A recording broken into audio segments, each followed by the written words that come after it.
na tawag doon, kung pakikinggan nyo kaigin na yung kanyang testimony, sabi yung sinasabi na sa pagkakalam niya bilang tao, hanggang doon na lang. Amen? Sabi niya, nung nagkasakit si mama niya, hanggang doon na lang talaga yun. Sa pag-aaral niya, limitado na. Pero although alam niya na hanggang doon na lang bilang tao, nanampalataya pa rin siya na kapag nanalangin siya, kikilos sa Panginoon. Amen? At ang tanong, binigo ba siya ng Lord? Hindi. Isa yun sa patuloy na kung sino man ang lubos na nagtitiwala sa Panginoon, hindi ipapahiya ng Diyos ang sarili niya sa taong yun. Amen po ba? Amen. Kaya nga sabi, no, sino mang sa atin, sa tingin mo sa ngayon ay yung faith mo ay talagang medyo wiggle-wiggle pa. Tandaan mo ang Lord hindi nag-wiggle sa sitwasyon ng buhay. Kailangan mo lang talaga manang panataya. Oo, nandiyan yung human nature natin na sa isipan natin limitado. Pero huwag natin limitahan ng Diyos. Pwede mong malimitahan sa sarili mo, pero ang Diyos wag. Ibig sabihin, sa pananampalataya mo, lawakan mo na. Kaya gawin mo man. Amin ba? Amen. Sabi nga, talagang sabi ko, salamat. Grabe yung testimony. Salamat sa buhay mga titin. Kaya alam ko sa mga nakapakinig, maraming na-encourage. Amen? Maraming na-inspire. Ayan, din kay Ate Robelyn din, talagang mga sport band terrible yung mga natin ngayon. Testimony natin. Ayan, sabi naman ni Ate Robelyn, makasalamat sa buhay ni Pastor Marlon. Sabi nga, minsan talaga, kailangan mo makausap ibang tao para matuto ka makinig. Sabi nga, kanina, nag-usap ko ni Ate Marie, sabi nga, ganun talaga minsan kasi, minsan pag tayo lang, parang natural na lang ang usapan. Pero minsan, may dadala ang Lord ng ibang tao, para minsan pa ulit-ulit na sabi sa'yo, mapaalalahanan ka na, uy! Tagal mo na narinig yan, sige, sa iba ko naman papasabi sa'yo. Amen? So, antayin niyo pa ba yun na hindi lang si Pastor magsabi sa inyo, ibang tao pa? Ayan. So, sabi nga, sa mga naririnig natin, ayan ay pahalagahan natin, ingatan natin, at gawin natin. Amen ba? Kasi kapag talaga minsan makakalimutan natin, gagawa ng paraan ng Lord para ipahalaga sa atin. Amen? Sabi nga, all things work together for good to those who love God. So lahat na nangyayari sa atin, may purpose ng Panginoon. Sa bawat tao na ikilala natin, ginagamit ng Lord para ibalik tayo sa purpose. Amen po ba? Pwede mo palakpakan natin ng Lord sa mga ito. So, sa mga testimonies na yan, nakita natin kung paano talagang nag-intervene ng Lord sa buhay ng mga kapatid natin. At alam ko sa buhay ng bawat isa, ganun pa rin. Kaya ang Lord nangungulit pa rin sa atin. Kasi marami pa rin siyang gustong gawin at ayusin sa buhay natin. Amen po ba? Ayan, sige tayo pong lahat ay tumayo sa oras na ito. At, ayan, alam ko, pinalagay ko sa PowerPoint Kaya, Ivan, sige ikaw na lang. Ayan, tayo ay magbabasa sa aklat pa rin po tayo ng 1 Peter, chapter 3, verse 8 hanggang 12. Ayan. Ayan, sige, basahin po natin. Nandito na sa ating PowerPoint. Sabay po natin basahin. 1, 2, 3. Finally, all of you, be like-minded, be sympathetic, love one another, be compassionate and humble. Do not repay evil with evil or insult. On the contrary, repay evil with blessing, because to this you were called so that you may inherit a blessing. For whoever would love life and see good days must keep their tongue from evil and their lips from deceitful speech. They must learn to do good. They must seek peace and pursue it. 12. For the eyes of the Lord are on the righteous, and His ears are attentive to their prayer. But the face of the Lord is against those who do evil. Tayo manalangin. Ama namin Diyos, salamat po sa umagang ito dahil kami pinananampalataya na ang iyong banal na presensya ang patuloy na naghahari at kumikilos, Lord God, sa buhay ng bawat isa. Especially po ngayon na kami ay mag-aaral ng salita. Sa aming pong pakikinig, dalangin po namin ang pagkilos niyo po, banal na Espiritu Santo. Ikaw ang patuloy na magbukas sa puso't isipan ng aking mga kapatid sa oras na ito na magkaroon ng puso na katulad ng isang matabang lupa na pagtataniman ng iyong salita. Alisin niyo po, Lord God, anumang pagmamataas, anumang katigasan ng ulo, katigasan ng puso. Lord, pagkakas mo ito, Panginoon, ng puso, Lord God, kumiti po, Lord God, Lord, nagmamahal sa iyo, nagpapasako sa iyo. Panahin niyo po ang iyong abang lingkod, patuloy may hilap, may katotohanan, at katatangan ng inyong salita. Salamat po sa iyo ang papulit parangal, ang dalangin sa pangalan ni Jesus. Amen. Amen. Sige po, ako po na po tayong lahat. Ngayong umaga po, patuloy tayong mag-aaral ng salita ng verse sa aklat pa rin po ng Pedro. Ayan, marami na po pa tayo natutunan sa aklat ng Pedro. Sabi nga po, dito sa aklat na to, napag-usapan na natin yung tungkol sa duty natin bilang mga tawag doon, bilang mga pilgrimage o tayo po ay mga ekstranghero lamang dito sa mundo. Amen po ba? Amen. At napag-usapan din natin kung ano yung relationship natin, ano yung duty natin bilang mga tawag doon, tayo ay magpasakop sa ating government. Amen po ba? Di ba, alam niyo po, isa sa pinagpapasalamat ko talaga sa Panginoon ay yung napag-usapan natin yung tungkol dun sa pagpapasakop natin sa government, but then sa pagiging matalino natin sa mga bagay na hindi dapat tayo nakikibahagi. Amen? Sino ba yung nakakatanda yung tungkol dun sa napag-usapan natin na okay lang kung ating ka ng meeting di advance kung walang pera? Amen? Diba? Parang kung iisipin natin, parang out of the blue, binigay sa atin ng Lord yung salita na yun. Kailan pa natin parang January o February yun Yung time na yun, parang irrelevant siya, di ba? Pero alam nyo, aminin natin sa sarili natin, tinitesting tayo ngayon sa bagay na yun. Sino po ang maraming na-receive ng mga letters? Mga text messages, alam nyo po sa amin, sa amin, nasa pamilya namin, ang dami na namin natanggap na text. Sabi nga natin, Juliet, siguro kung umuo kami, nasa 10,000 na siguro yung pera namin Kasi meron kaming scholar, merong tawag doon, merong gumamit ng hatid sundo, si Ate Jen nung umuwi. Tapos meron pa yung mga dyan lang. Sabi ko nga sa kanya, Han, talagang tinetesting tayo ng Lord. Tinetest din tayo ng kalaban. Sabi ko, pero ito ngayon yung paano mo tatayuan yung sinasabi mong Amen! Di ba umamin kayo ng time na yon? So sabi ko nga, it is better na sabihan ka ng mga tao na wala kang pakisama kaysa naman sabihin na hindi ka sumusunod sa Diyos. Amen? Sabi ko yung 1,000, yung 2,000 ibibigay nila, ano ang kapalit nun? Kung ikaw ay matalinong tao, alam mo, gagawin nila. Pero ba't ka manghihinayang sa 1,000, sa 2,000? Kaya ibigay sa'yo ng Lord yun. Basta gawin mo kung anong kalooban niya. Mga kapatid, marami pa darating na pagsubok tungkol dyan. Kaya, it is my prayer, tayuan natin kung ano ang sinabi sa salita ng Diyos. Huwag tayong suhod. Amen po ba? Amen. Ayan, kasi may nakausap din kami matanda. Sabi niya, ay, kung binibigay naman, ay, tanggapin na. Sabi niya ganun. Talaga sabi sa amin wala naman dyan kung kaya ano ka basta pag binibigay, tanggapin na. Pero hindi po, bilang mga Kristiyano, alam natin ang Lord ang magpuprovide.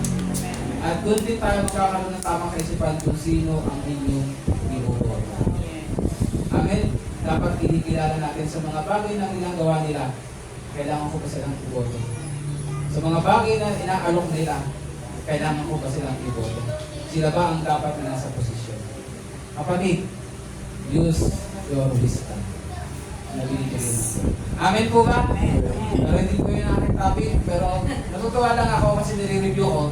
Ang Lord talaga hindi siya nagbibigay ng salita niya na magiging void. Laging meron niyang application, hindi man sa ngayon, sa hinaharap. Amen po ba? Pwede ba palampakan natin ang Lord? At nung nakaraan, napag-usapan din natin kung ano yung duty ng mag-asawa. Sino nakakatanda sa mga mag-asawa nandito? Napag-usapan natin kung paano dapat ang asawang lalaki ay sa babae, yung anong ginagawa niya at ano naman ang ginagawa ng asawang babae sa kanyang asawang lalaki. Sa kanyang lalaki. Sa kanyang asawang lalaki. Kailangan kompleto. Yayari tayo dito. Naka-YouTube pa naman. Ayan, Pero sa bagay na yon, natutunan natin na talagang lahat ay tawag doon, pinag-uusapan, tinatapik ni Apostle Peter kasi napakahalaga nito. Especially, yung sa mga original hearers nito sa aklat ng 1 Peter, ay sila ay dumadanas talaga ng persecution, ng trials. Amen? Kaya naman talagang binibigyan sila ng tawag ng clear instruction ni Apostle Peter kung paano magiging maayos ang kanilang buhay sa kabila na sila ay nasa gitna ng trials. Amen po ba? Sabi nga kung ikaw ay nasa gitna ng kaguluhan, Di ba, mas magiging magulo kung ang buhay mo magulo rin. Kung ang takbo ng buhay mo magulo rin. Kaya naman si Apostle Peter, gusto niya maging maayos ang kaisipan ng bawat mananampalataya sa panahon na yon, na merong, ang tawag doon, maayos na pangunawa kung sino sila dito sa mundo, maayos sa pangunawa kung paano sila magpapasakop sa gobyerno na umuusik din sa kanila, at kung paano magkakaroon ng proper relationship, lalo na doon sa mga mag-asawa, na minsan yung asawa pa ay hindi malangang karanasan. Amen. Ngayon naman, yan. Ngayong umaga, ang pag-uusapan naman natin ngayon ay tungkol pa rin sa duty natin. Tingnan mo yung tatabi mo ngayon. Yan. Kaliwat kanan, yung nasa likod, at pati yung nasa harap, tingnan nyo na rin. Ayan. Sabihin mo ngayon, ayan, di ba tinignan natin sila? Sabihin mo sila ngayon na mayroon pa akong duty para sa iyo.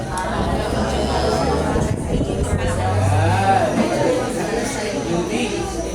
Ibig sabihin, yan, hindi tayo nagsama-sama lang dito para lang maging masaya. No? Pero nagsama-sama tayo dito kasi meron tayong parte sa buhay ng bawat isa na dapat gampanan. Amen po? Ano dito sa kanila? Sarap ng sound trip ni Kuya.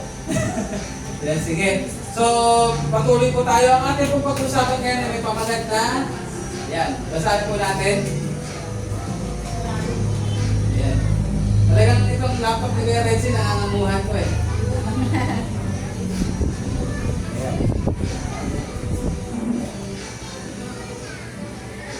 Ayan, ayaw lumipat. Sige, ang ating pag-usapan po ay pinamagatan natin our duties to each other and cultivating Christian love. Ayan. Ano po ulit? 1, 2, 3. Our duties to each other, cultivating Christian love. Ayan. So, ito po ay tungkol sa ating mga duties sa bawat isa, kung saan dapat po ay nakukultivate yung tinatawag na Christian love. Yan, hindi lang basta love na kung saan-saan, kundi ano daw po? Christian love. Sabi nga po, dito sa aklat ng unang Pedro, makikita natin dito na talagang paulit-ulit na tema ay tungkol po sa pag-ibig ng Diyos sa atin. Amen? At nandoon din na kung paano tinuturuan tayo na tayo ay umibig sa ating kapwa. Yes? So, sabi nito, we should begin with love for God's people. So sa pinasa natin kanina, sige, babasahin ko rito. Sinabi dito, finally, all of you, yan. So we should begin with love for God's people. So nabanggit dito yung the word finally, yan. Pag sinabi yung finally, ibig sabihin pa ito, to sum it all. Sabihin, dito natin ngayon na pagsasama-samahin ng lahat, ano ang ibig sabihin nung tinuturo ni Apostle Peter. So sabi nga po, just as the whole of the law is summed up in love, so the whole of human relationships is fulfilled in love. Anong ibig sabihin? Kung ang kautusan daw ay pag pinagsama-sama mo, ito ay patungkol sa pag-ibig. Amen? Amen. Ibig sabihin din po pala, pag sinabing human relationship, ito ay dapat napupuno ng pag-ibig. Amen? So this applies to every Christian and to every aspect of our life. So, pag-usapan natin ngayon, hindi na tayo magpapatumpik-tumpik. Yan. Tayo ay magdidire-diretso. Sige, Kuya. Una po ay our duties to each other. So, sabi dito, this love is evidence, Una daw dyan, sige, Kuya. Ano ba yung nakalagay una? Unang muna. Yan. Ano daw po? Basahin natin. 1, 2, 3. To be like-minded. Yan. So, magkaroon daw tayo ng isang kaisipan. Amen? So pag sinabi pala ng to be like-minded, ito yan. This love is evidenced by a unity of mind. Pero pag sinabi daw po na unity of mind or like-minded, ito yan. Unity does not mean uniformity. Amen? Kasi pag sinabing uniformity sa lahat ng pag-iisip, pare-parehas. Ganun pa tayo dito. Halimbawa na lang, paano bang masasabi na hindi tayo pare-parehas ng pag-iisip? Sino dito yung marunong magluto ng adobo? Taas kamay, yung mga nagluluto ng adobo. Yan. Sa tingin nyo ba, pare-parehas kayo ng paraan ng pagluluto ng adobo? Yan. Ibig sabihin, hindi tayo uniform. Kasi meron dito nauuna nilalagay yung bawang. Meron naman nauuna yung sibuyas. Meron naman gusto Tawag doon, merong laurel. Pero yung iba gusto, walang laurel. Pero ano yung pinakadulo? Ang niluto mo ay adobo. Amen po ba? So, unity does not mean uniformity. It means cooperation in the midst of diversity. Ibig sabihin, kung ang goal natin ay makaluto ng adobo, halimbawa makaluto tayo ng 10 kilong adobo, at nung dinesignate natin sa mga marunong magluto ng adobo, hindi natin sinabi na, papat, pagkunahin mo, ganyan, ganyan. Ano yung goal? Makaluto ng 10 kilong adobo. Anong paraan mo man gawin yan, basta ang goal, makaluto ng 10 kilong adobo. Amen po ba? So nakukuha natin kung ano yung sinasabing like-minded. So sabi dito, the members of the body work together in unity. At alam naman natin na ang parte ng ating katawan ay iba-iba. Amen po? But then, sabi nga dahil we have a like-minded, kahit na iba-iba ang parte ng ating katawan, mayroong goal kung bakit natin gagawin yan. Kahit na magkakaiba-iba, ang purpose pa rin ay magawa o tawag doon, may isa katuparan kung ano ang goal. Nakuha po ba natin? Na parang ganun kayo, no? Sige, pag-usapan pa natin. Sabi nga po dito, no, Christians may differ on how things are to be done. Amen? Sabi nga, no, ang mga Kristiyano daw ay talaga may iba-iba tayong pamamaraan kung paano ginagawa ang isang bagay. But they must agree on what is to be done and why it should be done. Sabi dito, ang ibig sabihin, kahit daw tayo mga Kristiyano ay may iba't ibang pamamaraan ng paggawa ng isang bagay, pero nagkakasundo pa rin dapat tayo na dapat matapos yung bagay na yun.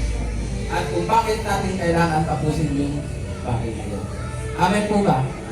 Tatanungin ko kayo ngayon, ano ba ang pinapagawa sa atin ng Panginoon? Na mayroon tayong iba't ibang pamamaraan. Ano yun? Iba yung pag-abot sa mga hindi pa nakakakilala sa ating Panginoon. Amen po ba? Kaya nga, huwag kayong malulungkot. Ayan, sasabihin ko na sa inyo, huwag kayong malulungkot kung kayo man ay hindi nagagamit doon sa mga nagsasalita sa plaza. Amen? Kasi ibang pamamaraan yun. Kung hindi ka tinawag para gawin yun, huwag mong pilitin ang sarili mo. Amen? Amen po ba? Amen. Kasi meron naman mga ginagamit sa school, may ginagamit sa trabaho, may ginagamit para sa kapitbahay, iba't ibang pamamaraan. Amen po? Ang walang dapat pagmalaki na sasabihin mo, i-degrade mo ang isang mananampalataya dahil hindi niya nagagawang mag-share sa jeep, hindi niya nagagawang mag-share sa labas. No. Kasi isa lang naman ang goal niya. Ano ang goal? Makakilala sila sa Panginoon. Makarinig sila ng salita ng Lord. Amen? So, huwag mong ibababa ang sarili mo kung hindi mo nagagawa yun. Pero, ano magiging question kung hindi mo talaga ginagawa kahit sa anong paraan? Ayun ang question na po. Pero kung ginagawa mo ang isang bagay na pag-uwid sa soul sa ibang pamamaraan, no questions asked. Meron pa rin tayo tinatawag na like-minded. Amen po ba? Malinaw po ba yung mga kapatid? Malinaw po ba? Amen! Yan. So sabi po dito, no? Pag sinabi pong like-minded, that is to be united in the same purpose and the same goal. Ibig sabihin, may isang purpose at merong same na goal. At dito po sa church, dito sa Iglesia ng Panginoon, marami po mga churches, isa lang naman talaga ang goal. May preach ang gospel. May iba't ibang pamamaraan nga lang. Amen? Amen. So sabi nito ano pa? Mababasa natin sa John chapter 17 verse 20 and 21, maging ang ating Panginoong Hesus ay pinanalangin sa Diyos Ama na ang kanyang mga mananampalataya. Mga mananampalataya darating pa ay magkaroon ng like-minded. Amen po. Kapatid, nagkasama-sama tayo dito. Alam niyo kung bakit? Kasi isa po sa kabutihan ng Panginoong Hesus ay ipinanalangin na tayo ng magkasama-sama. Na magkasama-sama tayo sa kabila ng ating pagkakaiba, ay nakakaisa pa rin tayo doon sa same goal na gusto ng ating Diyos na gawin natin. Amen po ba? Sige, tingnan mo ngayon ang katabi mo. Hindi mo kaparehas yan. Ang pamamaraan niya na iba. Pero we are like-minded kasi isa ang goal natin. Ano bang pamamaraan ang gawin natin? All for God's glory. Amen po. Pwede mo palakpakan natin ang Lord. Ayan. Pero ang katotohanan, paano nga ba tayo magkakaroon ng like-minded? Mas mahalaga pa rin talaga na dapat natin tutukan na tayo ay nakasubmit sa will ng ating Diyos. Ayun pa rin ang pinakamahalaga. Nakasubmit tayo sa will ng ating Diyos kasi kung tayo ay submitted sa will of God, doon lang tayo magkakaroon ng same purpose and same goal. Amen po ba? Amen. Kaya mga kapatid, iwasan natin ang kompetensya. Amen. Lalo na sa mga life group natin. Kung ikaw ay merong dalawa, okay lang yan. Kung gusto nyo magkantahan ng magkantahan para i-bless ang Lord, okay lang yan. Kung dito sa kabila, gusto talagang sharing ng sharing. Ang mahalaga anong goal? Lumago sa relationship sa Panginoon. Amen. Iba-iba ng pamamaraan, pero isa ang goal. Like-minded. Ayan. Malinaw na po ba yan? Amen. Ayan. So sabi yan, finally all of you live in harmony with one another. So in other words, yung like-minded ay merong harmony. Ayan. Sige. Tingnan natin yung inyong musical talents. Ayan. Dito, ganito to ninyo. Sige, 1, 2, 3. Tapos dito naman. Yan. Okay, 1, 2, 3. Sige, pagsabayin natin ha. 1, 2, 3, go! Para naman nalaglag ko sa building eh. Ulit. 1, 2, 3. Huwag ko kayo dito. Ulit. 1, 2, 3. Tayo lang ha. 1, 2, 3, go! Ano narinig natin? Harmony. Daw po sa tenga. Masit sa tenga. Grabe naman itong kuya ko. Ayan. Pero ayun yung sinasabi, harmony. Ang gitara, iba ginagawa. Ang bass, iba ginagawa. Ang drums, iba ginagawa. Ibang tunog, pero parang sama-sama. Ano yung goal? Masarap. Pakinggan. Ng music. Amen? So, ayun yun. Now, pag tayo ay nakapasailalim sa tawag doon, sa will ng Lord, ang Lord hindi tayo bibigyan ng pare-parehas na kakayanan. Amen? Bibigyan na tayo ng mga kakayanan na iba-iba, pero panagsama-sama, matindi. Amen po ba? Na magagawa natin, bakit we are like-minded. Ayan. Binigyan ko lang ng example kasi para lahat na naman yung mga boses niya. Masabi nyo, maganda ko na boses ko ha. Masali na lang ako sa present worship niya. Ayan. So, pangalawa, ay basahin natin 1, 2, 3. To be sympathetic and compassionate. So sabi lang dito, finally all of you live in harmony with one another and be sympathetic. Ayan. So pag sinabi pa lang sympathetic o compassionate, ito yan. It is a sincere feeling for and with saan daw? The needs of others. Ano daw po yun? Sincere. Ito daw ay sincere na nararamdaman mo, no, na talaga naiintindihan mo at tawag doon yung lubos mong nauunawaan yung pangangailangan ng iyong kapwa. Yan. So ang hirap, hindi pala ng simpatiya, no? Sympathetic, hindi lang sasabihin mo talagang nakakaawa naman siya. Kundi talaga parang nilalagay mo yung paa mo sa sapatos nila. Nilalagay mo yung sitwasyon mo o yung sarili mo doon sa sitwasyon nila. Amen? Kaya naman sabi ko, praise God. Kasi di ba sinabi rin sa salita ng Lord ng ating Panginoong Hesus, ang lubos na nakakaunawa sa atin. Amen. Ang lubos na alam niya kung gaano kahirap ikaw may-tempt. Amen? Alam ng Lord kung gaano kahirap humarap sa temptation. Kung paano magutom. Amen? Kung paano humarap sa trials and sufferings. Bakit? Kasi ang ating Panginoon ay nagkatawang tao. At naranasan niya ang lahat hanggang sa kamatayan. Amen po ba? Amen. So, ibig sabihin ng ating Panginoong Hesus ay talaga namang nauunawaan ka. Ang Panginoong Hesus ay hindi lang basta nauunawaan ka, pero dahil He can sympathize sa ating mga nararanasan, ibig sabihin, siya rin yung may kakayahan ng kumilos para matutunan ang iyong pangangailangan.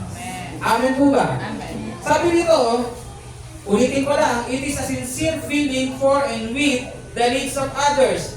We dare not get hard-hearted toward each other. So kung tayo dahil sympathetic, dapat daw hindi tayo yung parang puso na mayroong kalyong. Ano yun?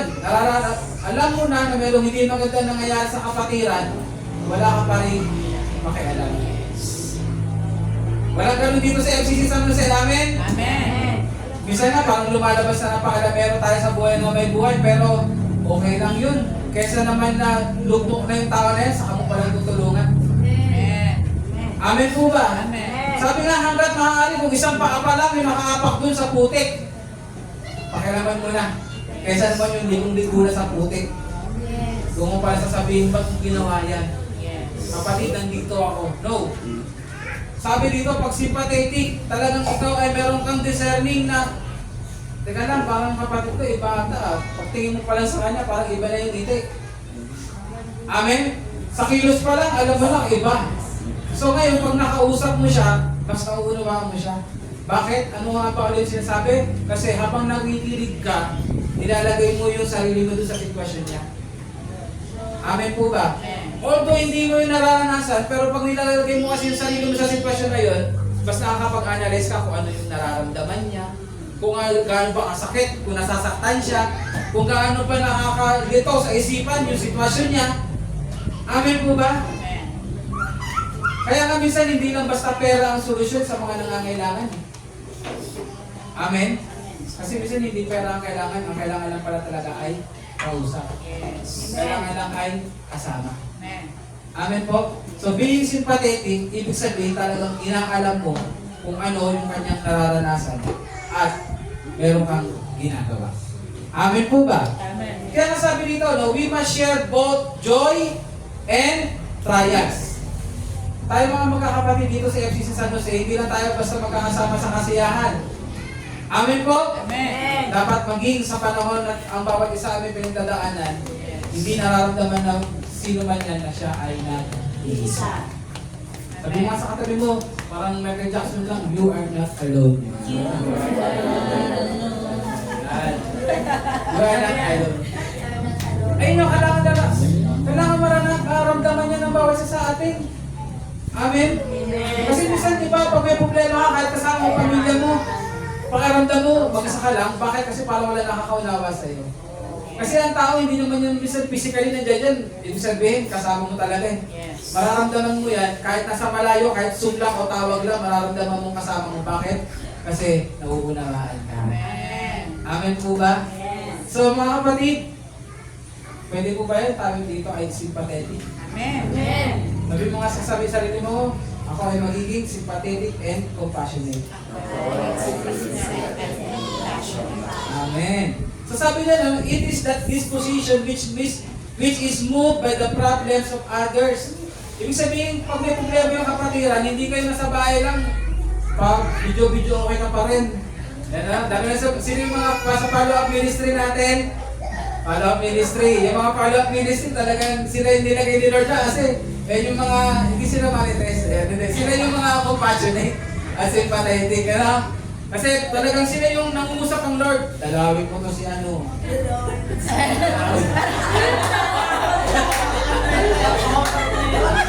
Buntahan mo. Yan. At minsan, alam niyo yan, talagang sobrang sympathetic nila eh. Kasi sabi ko, minsan yung pagdalaw, dapat mga 30 minutes.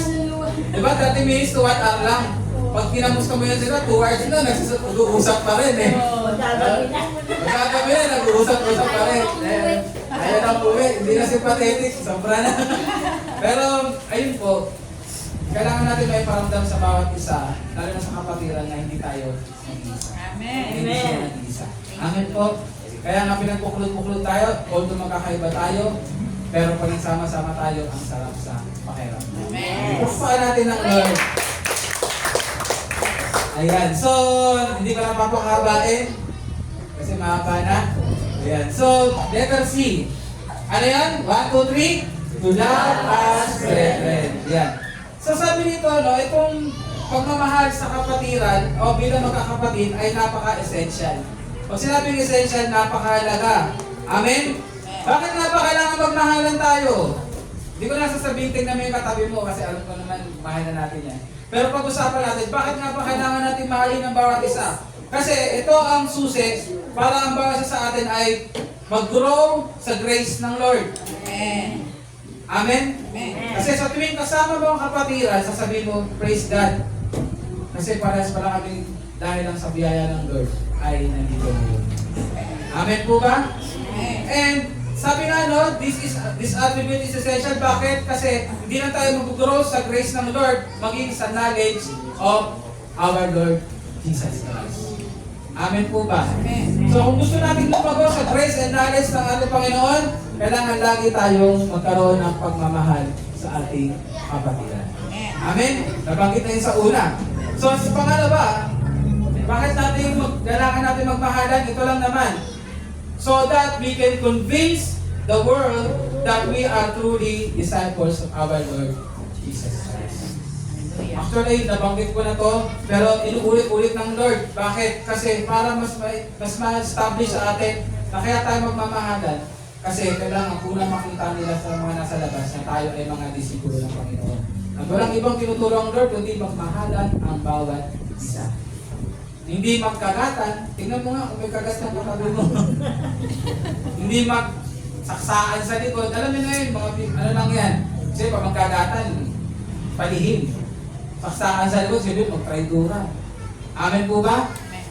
Kaya nga, alam nyo, lagi kong instruction sa bawat isa, lalo sa mga leaders, kung mayroong problema. Kausapin mo na agad yung tao. Huwag na yung dumaan pa sa isa, basta ako makarating dun sa isa. Kasi hindi man natin minsan na gustong parang maging chismis, pero nauuwi pa rin dun. Amen po ba? Kaya dapat talaga direktahin natin. Sabi naman sa Bible, kausapin mo una. Kapag hindi nakinig, magsama ka ng isa pa. Pag hindi nakinig, magsama ka pa ng dalawa pa. Pag hindi nakinig, grabe naman ngayon. Disciplinary action. Ayan. Hindi naman tiwalag, wala naman tiwalag. Si Lord nga hindi nagpapaalis ng ganun kasi kung matiwalag ka.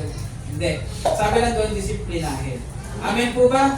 So sabi nga, no, kung kaya nating ayusin ang problema sa loob, kung kaya nating pairalin ang pag-ibig sa problema na ito, mas makikita ng mga nasa labas na tayo ay totoong mga disipulo ng ating Panginoon. Amen po. Alam nyo, sa totoo lang, alam ko nararanasan natin, nakikita na rin natin, habang umiidad po ang ating samahan, meron po mga nag-a-arise ng mga problema. Yes. Amen? Ito ay pinapili sa atin ng Lord ngayon. Bakit? Kasi kailangan tayo maging handa sa anumang mangyayari. Amen. Kailangan mapatibay ang ating pag-ibigan sa bawat isa, pag-uunawaan. Yes. Kasi dito tayo i-test talaga. Amen po ba? Amen. Saan ba tayo? Magaling na ba tayo sa salita o magaling tayo sa gawa dapat? Gawa. Magaling sa gawa. So sabi niya ano, ay nilagay ako niya, pinalagay ako Kuya Renzi. Ayan. Kasi sinabi dito, kung hindi ka raw lover ng brother, hindi ng liver, ayan. Kung hindi ka daw brother lover, ayan, ang tawag sa'yo, you are not a lover of God. Yes. Amen? Ano sinabi niya sa John?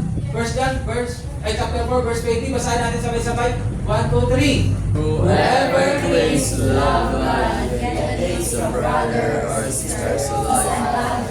Whoever does not love their brother and sister, whom they have seen, cannot love God, whom they have not seen. Amen. Malinaw po ba? Amen. Malinaw? Amen. Sabi niya, no? Kung hindi mo nga kayang mahalin, yung nakikita mo, kasasabi mo mahal mo ang Diyos, eh, hindi mo pa nakikita. Amen? So, whoever claims to love God, yet hates a brother or a sister. Alam niyo po, applicable yan maging sa pamilya, maging sa trabaho, dito sa atin sa church. Kasi kung sinasabi mo na lover of God ka, dapat lover of brother or sister ka pa rin. Ito sabi ko yun, liver lover talaga, bumabalik sa akin. Ayan ano. So, sabi mo nga ngayon sa katabi mo, I love you with the love of the Lord.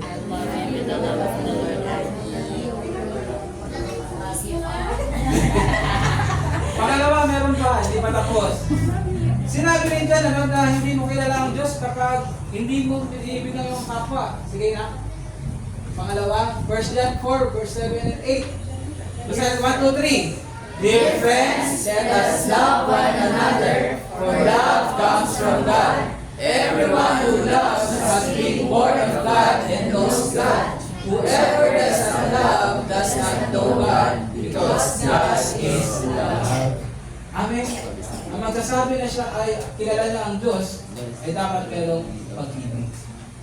Pag-ibig saan? Sa kapwa. Especially sa ating magkakapatiran. Malinaw na po ba yan? Kailangan ko ba bang pakahabain? Hindi na. Kasi pag mas mahaba, mas nakakalimutan. So next tayo, letter D. Marami ba natututunan? Amen. Yan, letter D tayo. Yan. 1, 2, 3, basa natin. Go! To be courteous or humble in spirit. So sabi dito, pag sinabi pa lang courteous, ito yan. Being courteous means showing kindness, respect, and consideration toward others in your action, words, and behavior. Ano ibig sabihin? Pag sinabi lang courteous, ito ay nagpapakita ka ng kabutihan, nagpapakita ka ng respeto, na ikaw ay marunong ka mag-adjust. Pag sinabi consideration, marunong ka mag-adjust. Amen? Saan ka daw mag-adjust? Saan ka magpapakita ng kindness, respect, and consideration?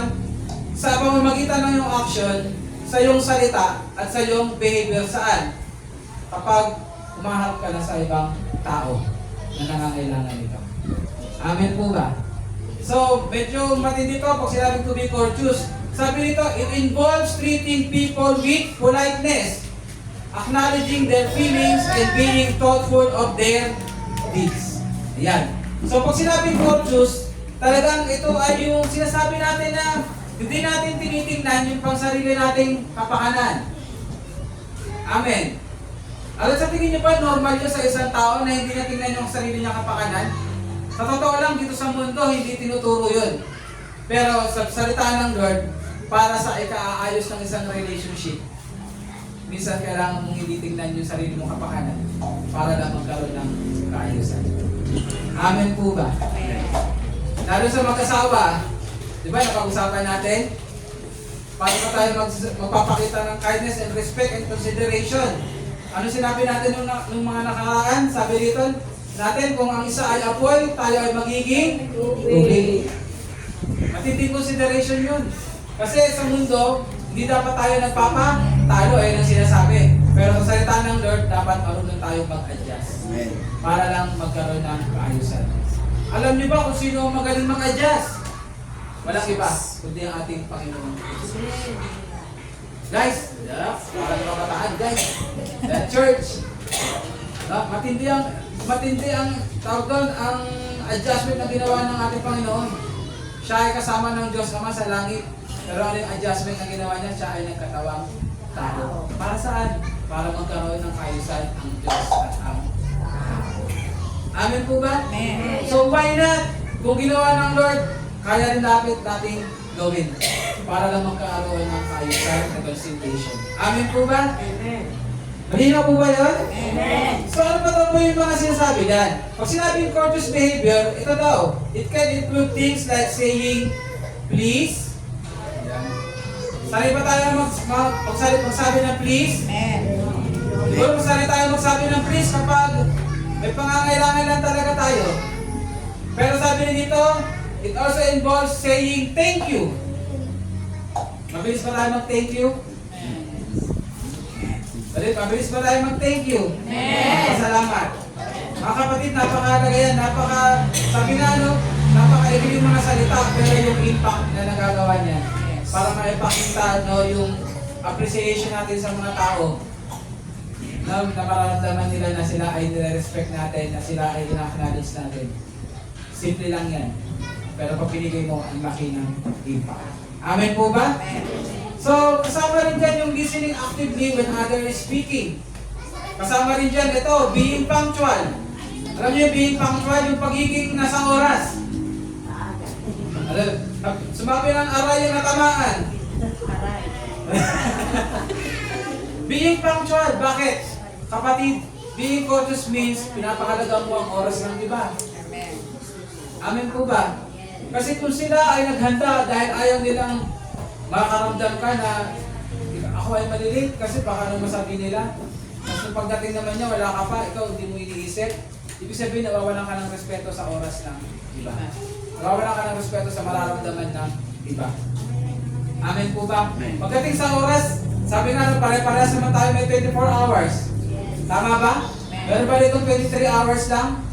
Wala. Ayan. So, pahalagaan natin yung oras ng bawat isa.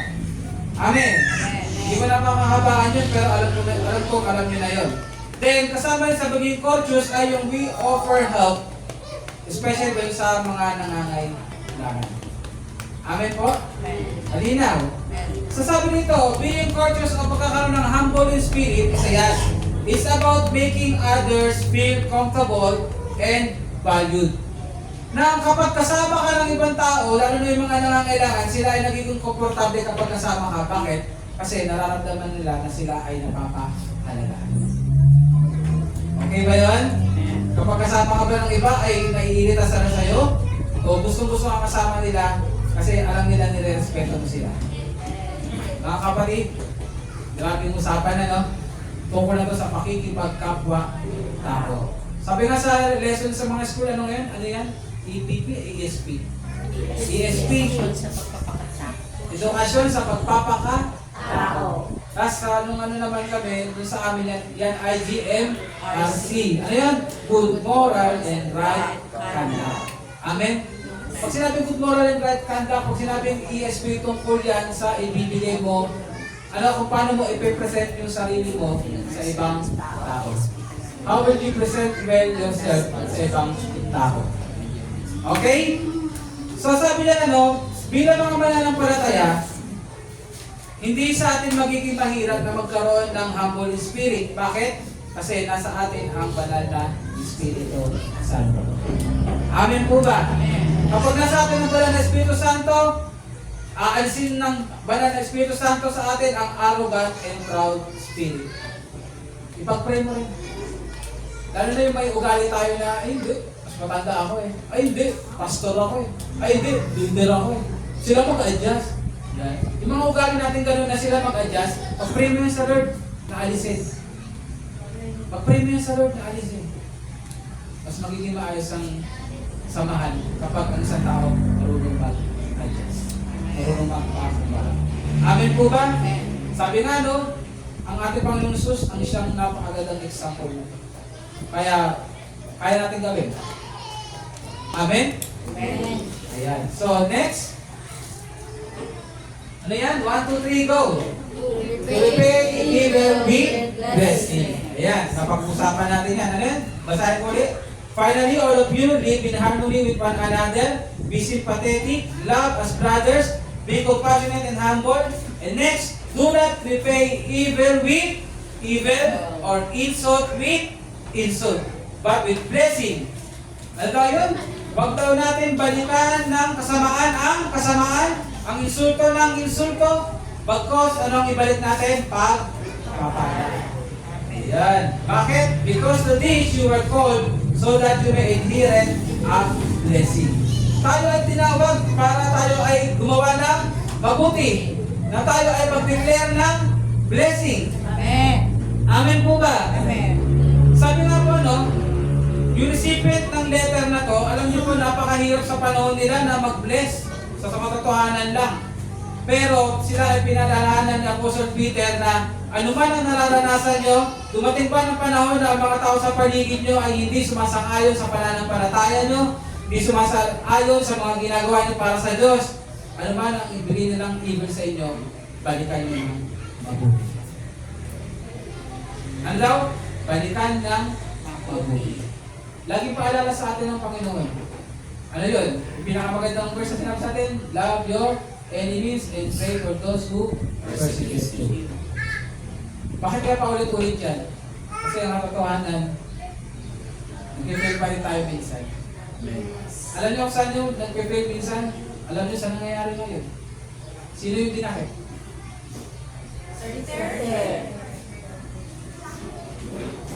Diba? Sa tingin natin, ano ang kailangan natin gawin?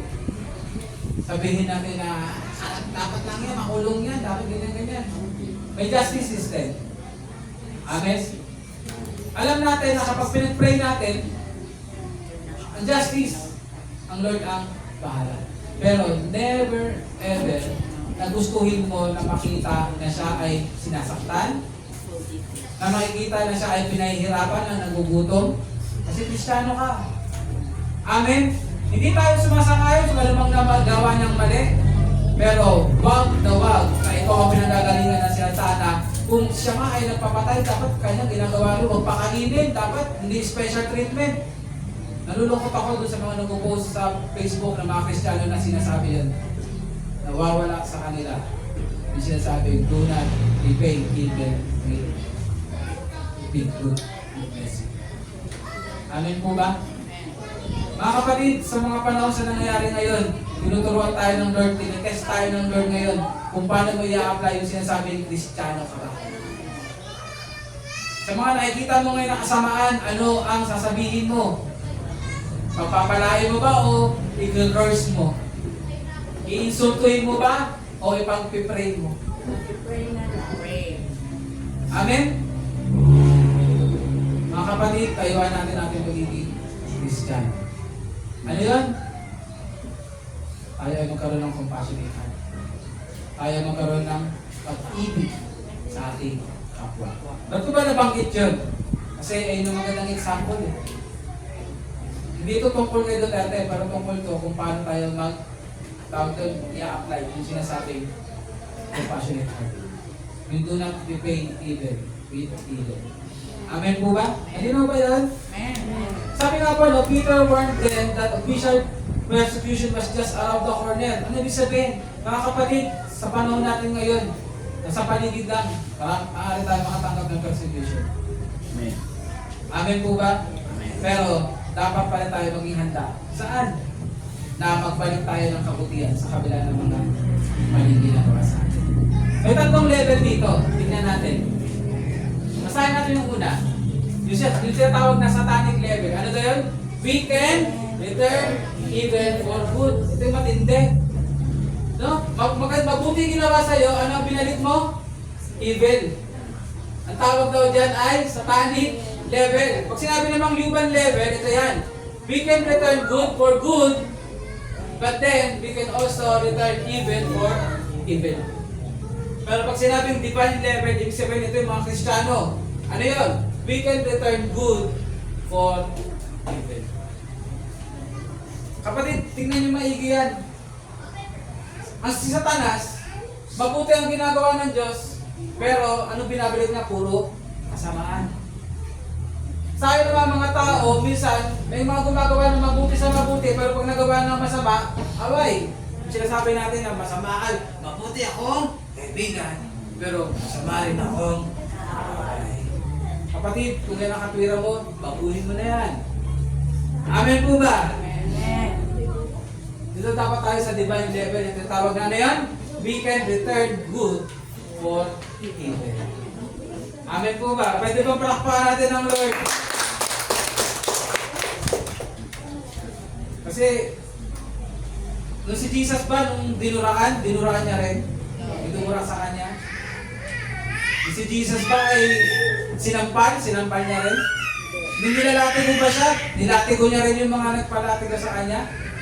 Nung pinako ba siya, sinabi niya ba, ipapako rin kayo. Matalo lang ang walang latay. Hindi, di ba? Ano yung sinabi ng Lord? Patawarin mo sila na hindi nila alam ang kanilang ginagawa. Wow!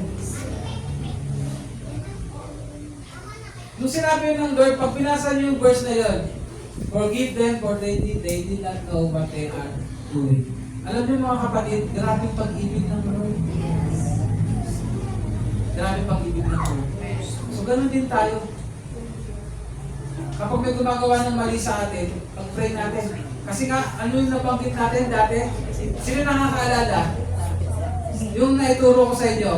Sino ba ang totoong kaaway nyo? Yung tao o yung behind dun sa tao?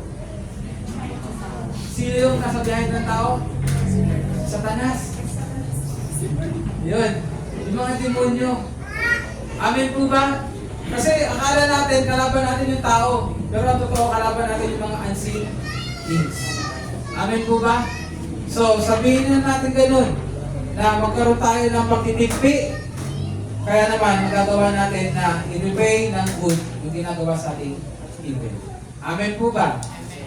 So sabi rito, no?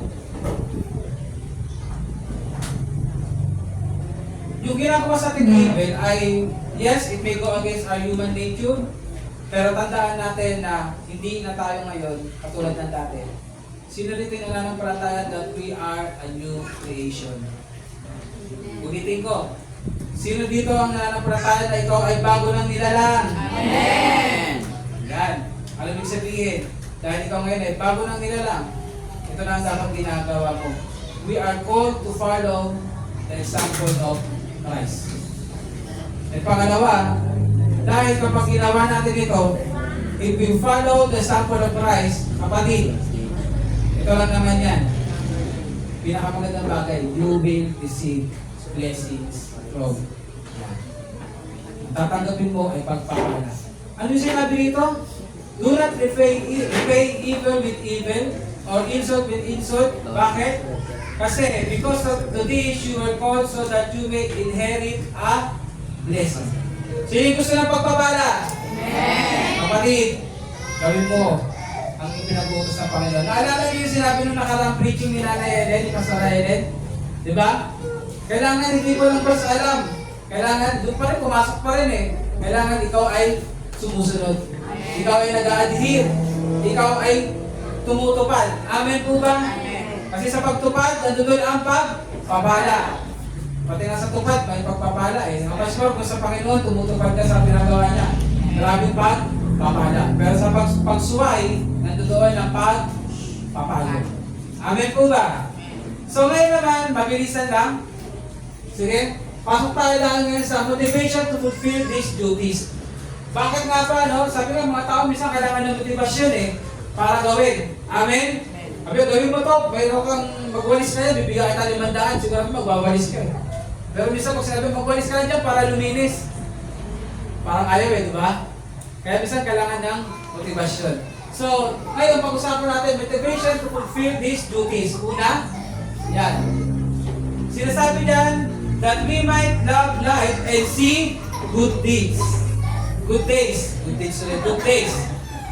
Sabi nito, alam niyo, na-share ko ito sa, sa praise and worship team. Minsan gusto natin magkaroon ng maayos na araw. Yung, sino dito yung minsan gumigising na sinasabi nila, bad days. Yung pagising mo parang irritable ka. Yung parang pagising mo, ang init-init, hindi naman mainit. Hindi talaga parang ayaw mo may makausap. Yung parang hindi. Parang Monday fears ko to. Alam niyo, naituro ko sa kanila na ang pagkakaroon ng magandang araw, nakadepende din sa'yo. Amen? Nakadepende yan sa'yo kung sa buong araw makikiti ka o sa buong araw nakasimangot ka. Alright. Yes. Amen po ba? Amen. So, minsan yung tao pag nakasimangot ka kasi pinag-desisyon na niya maging bitter sa araw na yun. Wala namang bitter dito.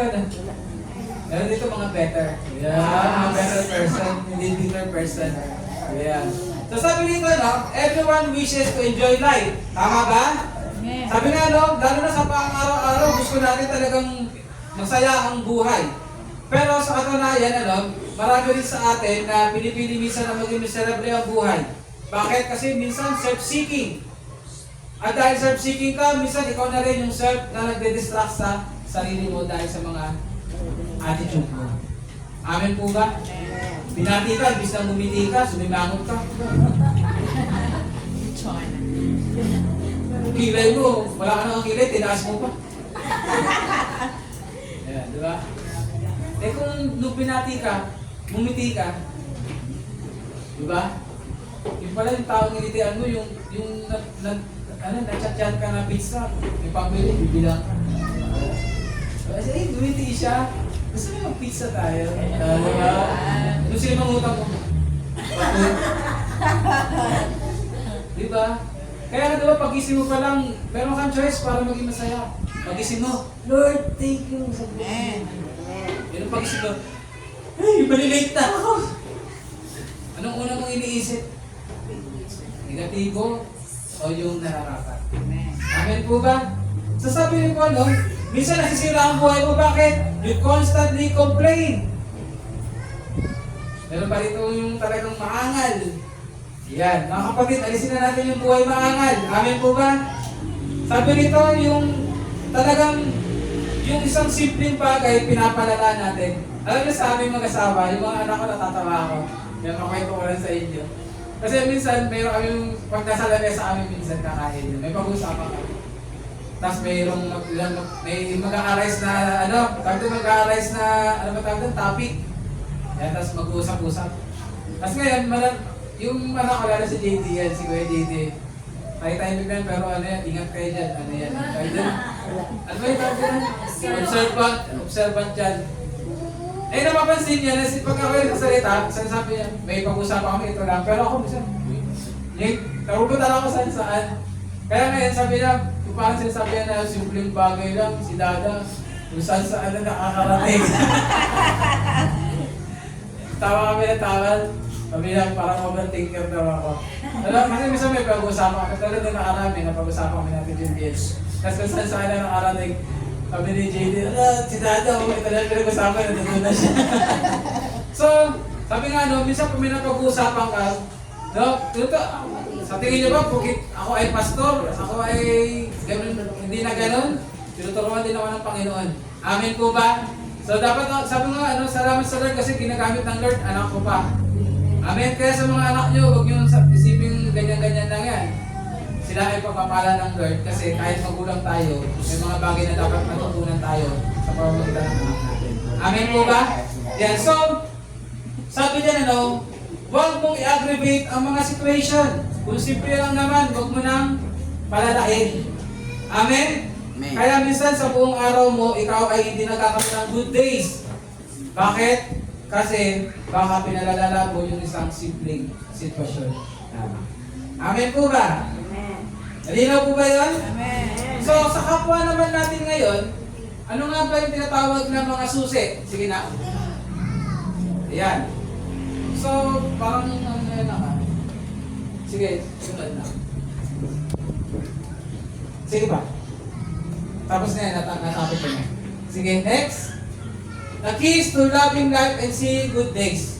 Sa ating kapwa, paano nga ba natin magkakaroon tayo ng tawag din yung buhay na tawag ng pulo ng pagmamahal. Yan. O magkaroon tayo ng araw na maganda. Ano sinasabi sa verse 10? Sabi din, basahin natin 1, 2, 3. Must keep, ulit, 1, 2, 3. Must keep their tongue from evil and their lips from deceitful speech. Yan. Ano ibig sabihin? Don't engage in slander. Ano nga ba yung slander? Kapatid, mabigat yung slander. Pag sinabing slander, yung nagsasalita ka ng isang bagay na hindi totoo sa kapwa mo. Alam mo namang wala siya nun, pero sinasabi mo. Amen? Ano ba daw yun? Don't engage in backbiting. Don't engage in complaining, lying, murmuring, and grumbling, as it doesn't solve difficulties, but only makes them worse. Malinaw po ba yan? Mga kapatid? Amen. So, you must keep your tongue from evil and your lips from deceitful speech. So, ayan yung mga included dyan mga kapatid. Number 2, sige na. They must turn from evil and do good. Ano daw yun? They must seek peace and pursue it. Ano yung sabihin sinabi sa verse 11? Ito yan. Make the best out of difficult situation and make good situations even better. Mga nakakalito, no? Ito yan. Paliwanag ko ng mas maigi. Sinabi rito, meron naman mga difficult situation. Amen? Pero lagi kang mag-iisip kung ano yung magandang bagay na makukuha mo sa difficult situations. At sinabi naman dito, make good situations better. Ano yun? Ibig sabihin, kung meron magandang sitwasyon na nangyayari sa iyo ngayon, mas mag-isip ka paano pa yun mas magiging maganda. Amen po ba? So pakikita natin ang ano ang approach, puro tama, puro positibo. Amen po ba? Ayan. So bakit natin kailangan gawin yan? Sinasabi po dito sa letter B. Ito. Dito yan. Yan. So the Lord will be open to us. So sinasabi yan dito sa verse 12. For the eyes of the Lord are on the righteous, and His ears are attentive to their prayer. But the face of the Lord is against to those who do evil. Ano ibig sabihin? Sige na. Yan. Only by doing the will of God, no, sinabi yan sa 1 Peter verse 3 and chapter 3 verse 8 to 9, that we can ensure that, ano daw yun? The gracious eyes of the Lord will continue to watch over us. So pag sinabing will watch over us, ibig sabihin, iingatan ka ng Diyos. Ibig sabihin, gagabayan ka ng Diyos. Ibig sabihin, ang Diyos ang magpapala sa iyo. At ano pa yung next? His ears will be open to our prayers. Kapatid, lagi naman ano ba ang hinder sa ating mga panalangin? Kasalanan. Ano pa yung hinder? Yung maling intention ng puso pag nananalangin. Amen po ba? So, kaya ito binabanggit sa atin dahil ito yung magiging susi para ang panalangin natin ay makarating sa ating Diyos. Amen. Amen po ba? Amen. Ito ba ay gusto natin? Siyempre. Sabi nga po, patuloy natin gawin ang pinapagawa sa atin ng Lord, especially yung tinatawag na we cultivate our love for our neighbor and for our brethren. Amen po ba? So, recap ko lang bago tayo magtapos. Ano nga ba ang duties natin sa isa't isa? For us to have that like-minded, tayo ay magkaroon ng sympathetic or compassionate. Pangatlo, tayo ay magmahalan bilang magkakapatid.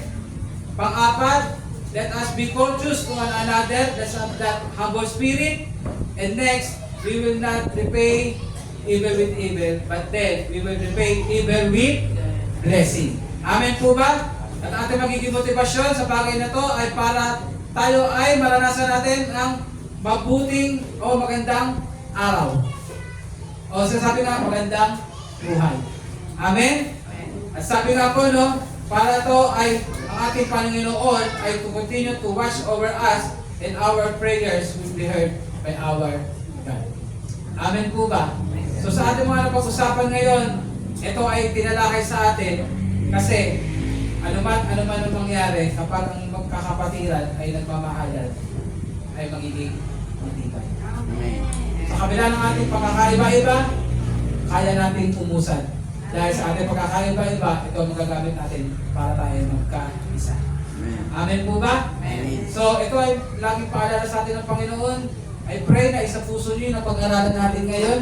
Parang madami siya, pero just pag sinama rin mo, ito lang naman, love one another. Hallelujah. Respect one another. Amen. Value one another.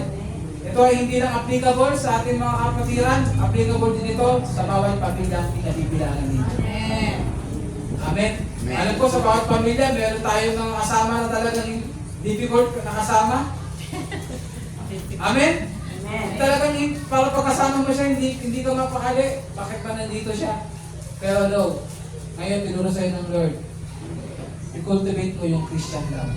Dapat ikaw ang tawag doon pinagmumulan ng pag-ibig ng Diyos sa kapwa. Amen po ba? Ayan. So, palakpakan natin ang Lord at tayo magpapalagay. Tayo pa kayo makalangin. Hallelujah. Praise God. Ama namin Diyos, salamat.